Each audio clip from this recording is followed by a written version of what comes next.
Hello students. तो आज electrostatics and capacitance JEE Main 2020 के रिमेनिंग क्वेश्चंस करेंगे। इसके पहले भी हमने कुछ क्वेश्चन सॉल्व किए हैं, उस वीडियो का ये पार्ट 2 है। इसमें क्या कह रहे हैं इस क्वेश्चन में, अ 2 point charges 4q and minus q are fixed on the x-axis at x equals to minus d by 2 and x equals to d by 2 respectively। तो दो चार्ज पार्टिकल्स हैं, ये दिखाए हुए हैं। 4q ये कहाँ प्लेस्ड है, ये है माइनस डी बाई टू पर, ये कोऑर्डिनेट सिस्टम का ओरिजिन। और एक चार्ज पार्टिकल 4q मतलब पॉजिटिव चार्ज कहाँ रखा है, माइनस डी बाई टू पर। और दूसरा चार्ज है माइनस क्यू और इसे रखा है डी बाई टू पर। ये चार्जेस और ये इनके एक्स कोऑर्डिनेट्स, ये ओरिजिन है। If the third point charge q is taken from the origin to x equals to d along the semicircle as shown in the figure। एक charge particle q को लेकर गए मतलब किसी एक्सटर्नल एजेंट ने काम किया है। एक चार्ज पार्टिकल q को कैरी किया है from origin to x equals to d, moving on a semicircle. हमको बताना क्या है, the energy of the charge will be. तो एनर्जी मतलब ये किस एनर्जी की बात हो रही है, तो ये बात हो रही है पोटेंशियल एनर्जी की। आपको याद आना चाहिए कि चेंज इन पोटेंशियल एनर्जी मतलब you final minus you initial, ये होता है work done by the external agent. और ये वर्क डन कितना होता है, तो ये होता है Q into delta we. Q मतलब जो चार्ज कैरी हुआ है, और डेल्टा वी मतलब final potential minus initial potential. तो इस पॉइंट को यदि आप ओ बोल रहे हैं, इस पॉइंट को पी बोल दें, तो यह है क्यू, चार्ज जिसको लेकर गए, कैरी किया। यहां क्या आएगा, फाइनल पोटेंशियल मतलब पी का पोटेंशियल माइनस इनिशियल मतलब ओ का पोटेंशियल। यानी आपको वीपी माइनस वीओ निकालना है, इसमें क्यू का मल्टीप्लाई करना है, तो आपको आंसर मिल जाएगा। साथ में ये भी बताना है इंक्रीज और डिक्रीज। फिर ये जो सेमी सर्कुलर पाथ बोला है, इससे कोई फर्क नहीं पड़ता। आप जानते हैं कंजर्वेटिव फील्ड होती है इलेक्ट्रिक फील्ड, पाथ से इंडिपेंडेंट होती है। तो सबसे पहला हमको वीपी फाइंड करना पड़ेगा। वीपी फाइंड करते हैं। वीपी, पी पर पोटेंशियल मतलब कहाँ पोटेंशियल, यहां पर। अब यहाँ पोटेंशियल होगा दो कारणों से, दो वजहों से। एक तो ये चार्ज पार्टिकल यहाँ प्रोड्यूस करेगा और ये भी करेगा। फॉर्मूला क्या लगाएंगे, के क्यू अपॉन आर। तो के प्रोपोर्शनैलिटी कांस्टेंट जो होता है 1/4 पर एप्सिलॉन नॉट, उसी की टर्म्स में पूछा है, उसको बाद में सब्सटीट्यूट कर लेंगे। फिर ये चार्ज कितना है, 4q, चार्ज अपॉन डिस्टेंस, तो कितना हो जाएगा यहां से यहां तक, ये d है और ये d बाई टू। अब यहाँ माइनस मत ले लेना, d plus D by two यानी 3d/2 ऐसा होगा। फिर इसकी वजह से कितना होगा, ये माइनस चार्ज है, इसकी वजह से माइनस होगा, ठीक है, के। फिर ये q अपॉन डिस्टेंस, वो कितनी होगी, d/2। ऐसा सब कुछ होगा। इसको सॉल्व कर लेंगे तो हमको मिलेगा वीपी। तो क्या करें, इसको रेसिप्रोकेट करके, और आप देख रहे हैं के क्यू, साथ में ये 2 भी लिख दूं मैं, 2k/q इंटू 4, ठीक है, अपॉन 3d, ऐसा लिख लेते हैं, है ना, कॉमन कर लेंगे इसमें से। फिर ये 2k/q अपॉन d, ठीक है। फिर अब इसमें से 2k/q अपॉन d ये करते हैं बाहर, अंदर क्या बचेगा, तो अंदर बचेगा ये 4/3, 4/3, और यहाँ बचेगा 1, यानी ये हो गया 1/3, यानी 2k/q अपॉन 3d। ये आ गया आपके पास vp का वैल्यू। अब लड़ाई vq की, vq निकालते हैं। vq, q है क्या, नहीं, vo यहां पर निकालना है, vo कर दें इसे, यहां निकालना है पोटेंशियल। तो फिर से वही काम, k 4q, ये डिस्टेंस d/2, ठीक है, पॉजिटिव साइन के साथ, फिर एक माइनस साइन क्योंकि ये नेगेटिव है, इससे निकालेंगे के क्यू अपॉन d/2, ऐसा होगा। अब ये 2k/q अपॉन क्या करें, इस 2 का ऊपर मैंने मल्टीप्लाई कर दिया, रेसिप्रोकेट कर दिया, 2kq अपॉन d कर देते हैं कॉमन। ठीक है, तो यहाँ क्या बचेगा 4, यहाँ बचेगा कितना 1, तो 3 आ जाएगा और साथ में बस। ठीक है, अब सब्ट्रैक्ट करते हैं इसको, तो हमको ये मिलेगा change in potential energy. Negative आई तो बोलेंगे डिक्रीज, पॉजिटिव आई तो बोलेंगे इंक्रीज। तो delta Q is charge which is taken, वो पॉजिटिव है। फिर कहां से कहां, ओ से पी लेकर गए, तो वीपी मतलब ये आएगा पहले 2kq अपॉन 3d, फिर इसमें से सब्ट्रैक्ट करना है इसको। ठीक है, 2kq इंटू 3 अपॉन डी, और आगे करें इसको सॉल्व, तो के क्यू अपॉन डी बाहर, तो के क्यू स्क्वायर अपॉन डी, ये बाहर कर दिया मैंने, के क्यू अपॉन डी। साथ में मैं 2 भी बाहर कर सकता था, इस 2 को भी बाहर कर देते हैं, तो क्यू स्क्वायर हो गया वो। अब यहाँ क्या बचेगा, 2kq अपॉन डी बाहर किया तो यहाँ 1/3 आएगा, यहाँ आएगा 1/3, और यहाँ आएगा 3, यहाँ आएगा 3, तो 3 3 ज़ा 9 माइनस 1 यानी 8 हो जाएगा, और माइनस साइन। अब कहाँ है जगह यहाँ लिखने के लिए, यहाँ लिख रहा हूँ मैं फाइनल आंसर। तो delta U equals to minus sign कितना आएगा वहां से, 1 माइनस 8/3 ऐसा हो जाएगा, into 2q square upon 2q square upon D, और k को अब लिख लेते हैं 1/4 पाई एप्सिलॉन नॉट, और ये माइनस साइन। अब ये 4 से ये 2 बार कैंसिल, तो ऊपर क्या बन रहा है, ऊपर बन रहा है माइनस साइन के साथ 4q स्क्वायर, और नीचे नीचे आ रहा है 3 पाई एप्सिलॉन नॉट और डी, और ये हमारा फाइनल आंसर होगा। अब माइनस आना क्या बता रहा है कि u final is lesser than u initial, यानी डिक्रीज होगी पोटेंशियल एनर्जी। कितने से डिक्रीज होगी, 4q square upon 3 pi epsilon not into D. तो ये दो पॉसिबिलिटीज थी, यदि यहाँ मिस्टेक हुई होगी आपसे, वीओ माइनस वीपी हो गया होगा, तो फिर इंक्रीज जैसा लगेगा। ये दोनों सेम है क्या, नहीं, बल्कि इसमें क्या आ रहा है 4, यानी एक ही है जो मैच हो रहा है, ऑप्शन ऑप्शन 4 करेक्ट हो जाएगा ये इस क्वेश्चन का आंसर। तो अब ये नेक्स्ट क्वेश्चन करेंगे। अब particle of charge q and mass m is subjected to an electric field E equals to E naught 1 minus ax square in the x direction. तो पोजीशन डिपेंडेंट फील्ड है where a and E naught are constants. Initially the particle was at rest at x equals to 0. Initially particle origin पर है और rest में है. Other than the initial position, the kinetic energy of the particle becomes 0 when the distance of the particle from the origin is. तो हमको ये बताया है कि किसी और पोजीशन पर, ओरिजिन से छोड़कर फिर से वो पार्टिकल कहीं रेस्ट में आ जाता है, उस पोजीशन की डिस्टेंस कितनी होगी ओरिजिन से, हमसे पूछा हुआ है।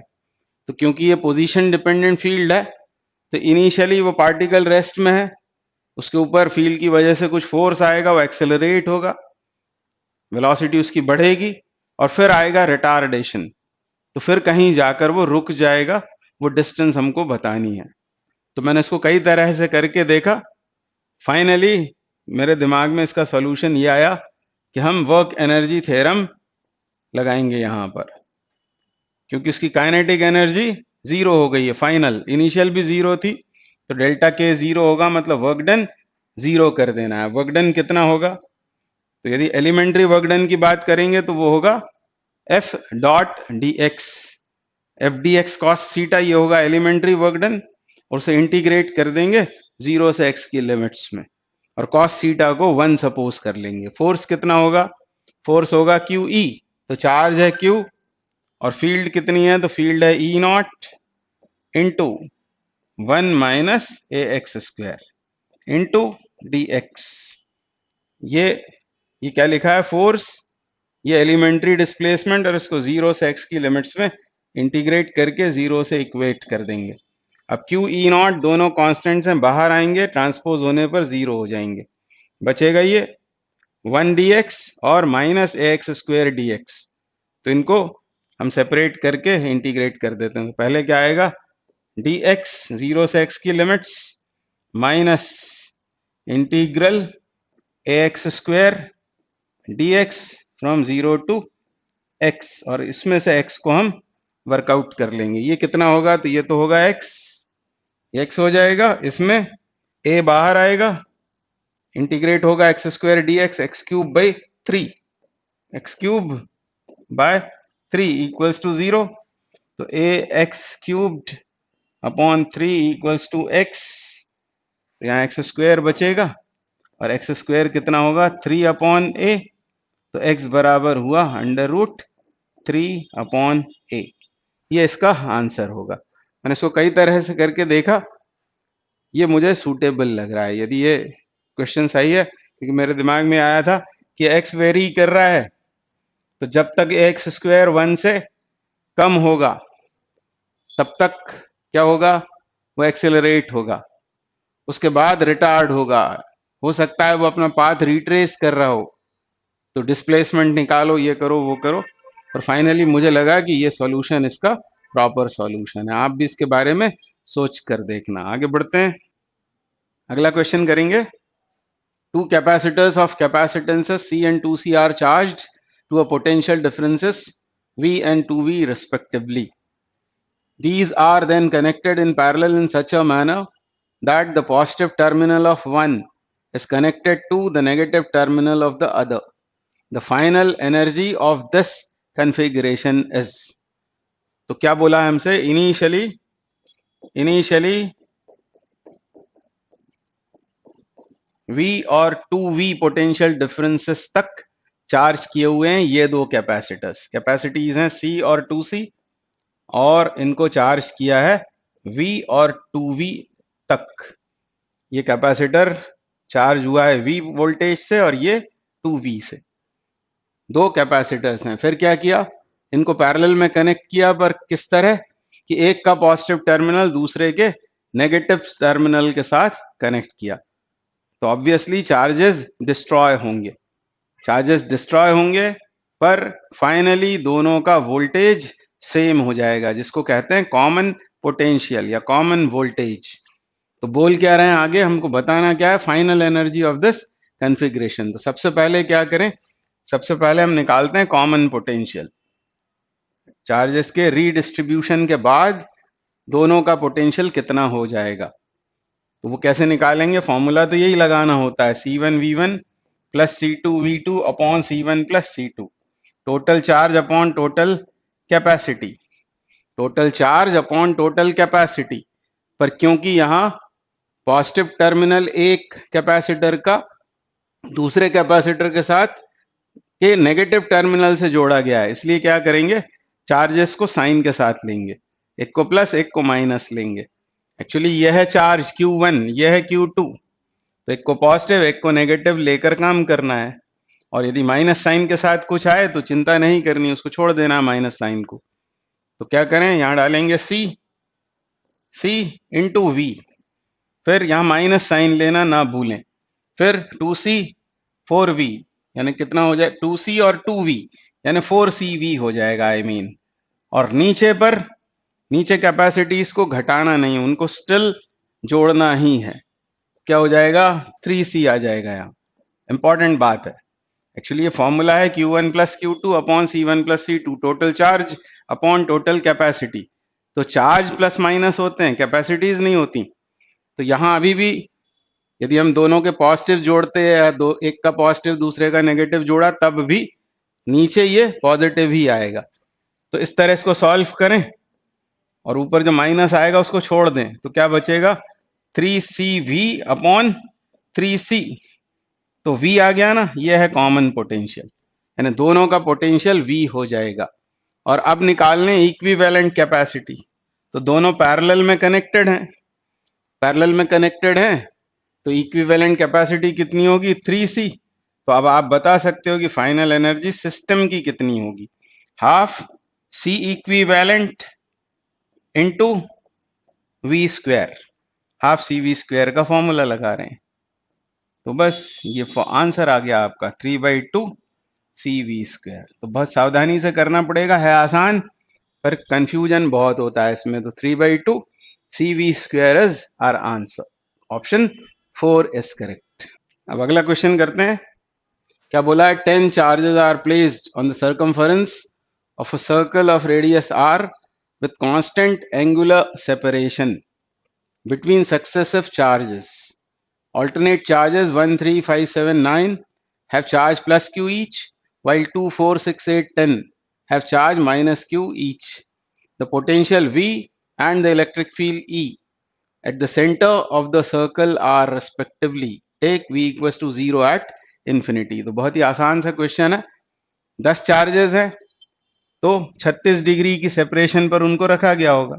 सर्कल के सर्कमफरेंस पर रख रहे हैं तो 36 डिग्री के सेपरेशन पर 10 चार्जेस रखें, पर ऑल्टरनेट रखा गया है उनको। किस तरह से? पहला चार्ज 1 वो कैसा है? वो है प्लस क्यू। तो 2 फिर कैसा है? वो माइनस क्यू है। फिर 3 कैसा है? प्लस 1 है। इस तरह उनको रखा गया है। 5 पॉजिटिव हैं, 5 नेगेटिव हैं। इस तरह से उन्हें रखा गया है। हमको बताना क्या है? सेंटर पर पोटेंशियल कितना होगा और फील्ड कितनी होगी। तो इसके लिए तो बिल्कुल चिंता नहीं करनी है। क्यों? क्योंकि पोटेंशियल होता है स्केलर, पॉजिटिव नेगेटिव होता है। Positive produces positive, negative produces negative. तो ये जो 5 चार्जेस हैं पॉजिटिव वाले, ये जितना नेट पोटेंशियल सेंटर पर प्रोड्यूस करेंगे पॉजिटिव में, उतना ही ये सब नेगेटिव में करेंगे। तो नेट कितना हो जाएगा? 0। तो V0 वाले दो ऑप्शंस हैं, 1 और 4। फिर इलेक्ट्रिक फील्ड की बात करेंगे तो इलेक्ट्रिक फील्ड पेयर्स में कैंसिल हो जाएगी। इलेक्ट्रिक फील्ड वेक्टर क्वांटिटी है, चार्ज सेम है, डिस्टेंस सेम होगा, Q/r², ये तो सेम होगा हर चार्ज के लिए, पर क्या होगा? वो पेयर्स में कैंसिल आउट हो जाएंगे। नेट फील्ड भी कितनी हो जाएगी? 0। तो इसको सॉल्व नहीं करना था, प्रॉपर्टीज से हम यदि उसके ऊपर थोड़ा सोचते तो भी हमको आंसर मिल जाता। Option 1 is correct. V is 0 as well as E is 0। ये इस क्वेश्चन का आंसर हो जाएगा। आसान सा क्वेश्चन है। आगे बढ़ते हैं। अब नेक्स्ट क्वेश्चन करते हैं। A parallel plate capacitor has plate of length L with W and separation of plates is D. It is connected to a battery of EMF V. तो पहले इसी की बात कर लेते हैं। 3D डायग्राम बनाते हैं कैपेसिटर का। ये आपको एग्जाम में नहीं बनाना है, मैं तो आपको समझाने के लिए बता रहा हूं कि एक पैरेलल प्लेट कैपेसिटर की, मान लो ये 2 प्लेट्स हैं, तो हमको इंफॉर्मेशन क्या दिया हुआ है कि ये प्लेट्स किस तरह की हैं। हर प्लेट की लेंथ L है, ये बताया है। मतलब ये L लेंथ L है, विड्थ W है, ये विड्थ हो जाएगी, और सेपरेशन बिटवीन द प्लेट्स है D।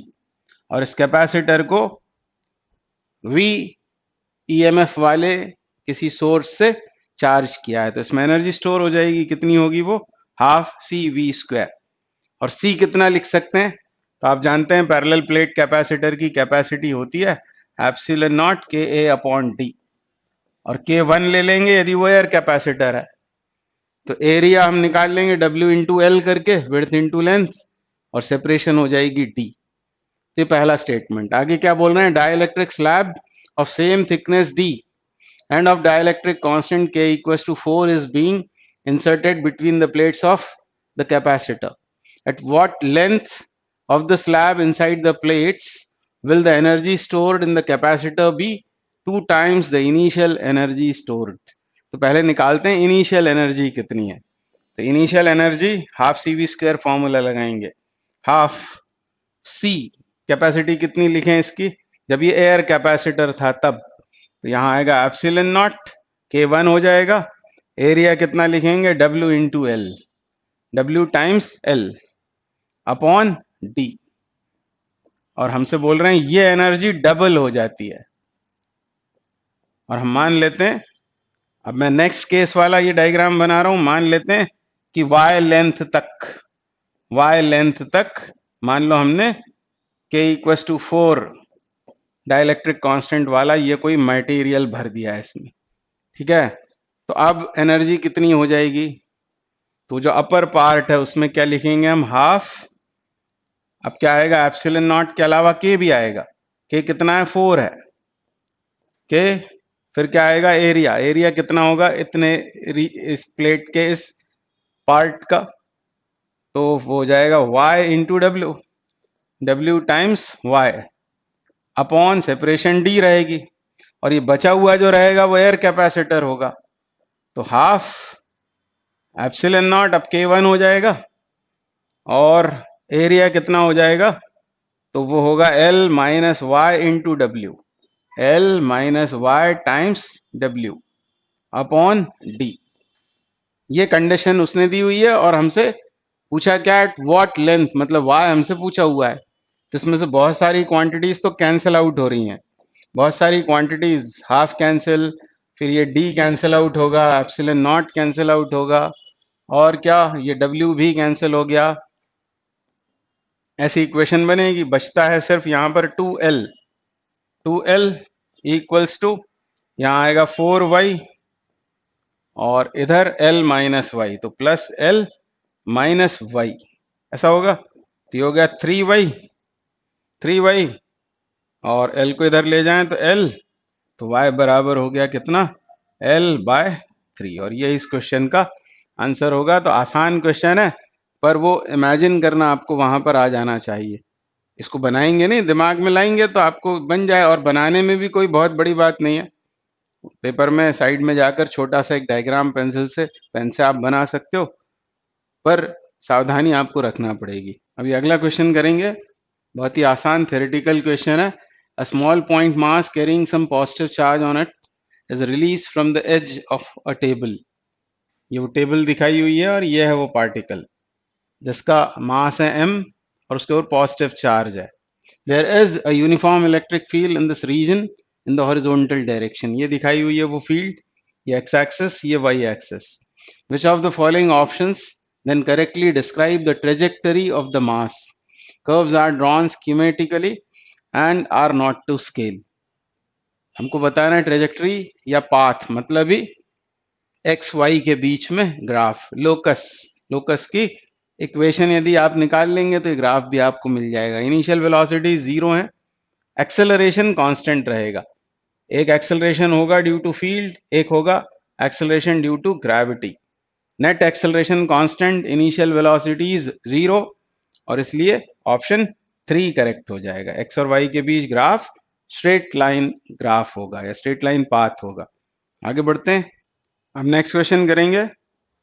एक कैपेसिटर नेटवर्क दिया हुआ है, हमसे कह रहे हैं total charges 750 microcoulomb end voltage across C2 is 20 volt. बताना क्या है हमको, चार्ज ऑन C2। कैसे सॉल्व करेंगे, तो ये प्रॉपर्टीज से सॉल्व करेंगे, इसको आराम से सॉल्व हो जाएगा यदि आपको सीरीज पैरेलल की प्रॉपर्टीज पता है तो। अब हमसे बोला है टोटल चार्ज, टोटल चार्ज का मतलब क्या है, जैसे सर्किट क्लोज करेंगे, मान लो यहां से आता है चार्ज Q, तो कुछ चार्ज इस पर आएगा कैपेसिटर C1 पर, ठीक है, वो कितना होगा, वो टोटल चार्ज के बराबर होगा ऑब्वियसली, क्योंकि अभी चार्ज डिवाइड नहीं हुआ है। फिर यहां आने के बाद चार्ज डिवाइड होगा, कुछ चला जाएगा इसमें, मान लो Q2, और फिर रेस्ट ऑफ चार्ज Q3 पर आएगा, इस तरह चार्जेस डिवाइड होंगे। टोटल चार्ज का मतलब यही हुआ कि Q2 प्लस Q3, ये हमको दे रखा है 750 माइक्रोकूलम, Q2 प्लस Q3 ये हमको 750 माइक्रोकूलम दे रखा है। हमसे पूछा क्या है, हमसे पूछा है कि इस वाले कैपेसिटर पर कितना चार्ज आएगा, और एक बात और बताई हुई है कि वोल्टेज इसके अक्रॉस कितना है, वो है 20 वोल्ट। अब क्योंकि ये दोनों पैरेलल में है, तो वोल्टेज जो इसके अक्रॉस होगा वही इसके अक्रॉस होगा, यानी इसके अक्रॉस भी वोल्टेज होगा 20 वोल्ट।